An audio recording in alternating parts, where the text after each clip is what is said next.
গেছি। এখানে আমরা রাইট ক্লিক করবো, মেন মেনুতে যাব। মেন মেনু থেকে এখানে ইউজার সিলেক্ট করবো স্কুল। স্কুল আচ্ছা। পাসওয়ার্ড হচ্ছে ইউ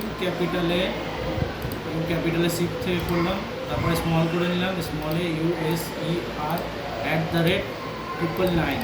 সে পাসওয়ার্ডটা কি সোজা করা যাবে কোনো? এটা সবই এন্টার করলাম, ওকে হলো। এবার আপনি ব্যাক ডেটেরটা দেখতে গেলে আপনাকে সার্চে ক্লিক করতে হবে। সার্চে ক্লিক করে যে ডেটের আপনি দেখবেন 27, 28, 29, 30 রেকর্ড আছে, যেমন 27-এ দেখতে গেছি।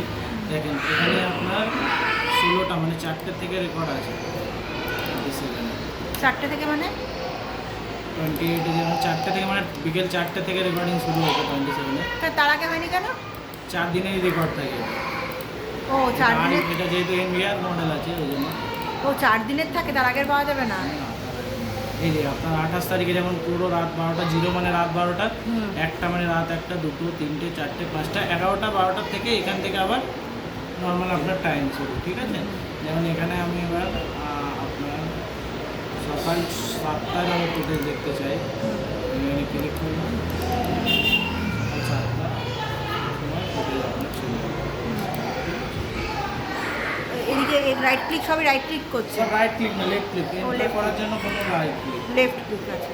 ঠিক আছে? মানে যেমন নর্মাল আপনি কম্পিউটার যেভাবে ইউজ করেন সেম ফাংশন, জাস্ট মেন মেনুগুলো যাওয়ার জন্য যেমন আপনি কম্পিউটারে রাইট ক্লিক করেন সেরকম রাইট ক্লিক করতে হবে। আবার আমি যদি ব্যাক করতে চাই সেম রাইট ক্লিক করবো, আরেকবার রাইট ক্লিক করবো, আরেকবার রাইট ক্লিক করবো, চলে এলো, লাইভে চলে এলো। ফের আমি আমার দেখাচ্ছি, রাইট ক্লিক করবো, এখানে এসে আপনার মেন মেনুতে যাবো। যদি পাসওয়ার্ড চায় তাহলে পাসওয়ার্ড দিতে হবে, যদি পাসওয়ার্ড না চায় তাহলে পাসওয়ার্ড স্কুল, পাসওয়ার্ডটা আমি আপনাকে লিখে দিচ্ছি। সার্চ এখানে গিয়ে আপনি, আমি 30 তারিখের আজকেরটাই দেখছি সকাল। সব রুমেরগুলোই একভাবে দেখা যাবে? হ্যাঁ, এখান থেকে এবার আপনি ক্যামেরা সিলেক্ট করে নেবেন। ও কোন ক্যামেরা? আমি খালি 1 নাম্বারটা দেখতে চাইছি, 1 নাম্বার সিলেক্ট করলাম, এখানে আমি প্লে করলাম, এখানে গিয়ে আমি আবার ডেটা সিলেক্ট করবো, 2 নাম্বার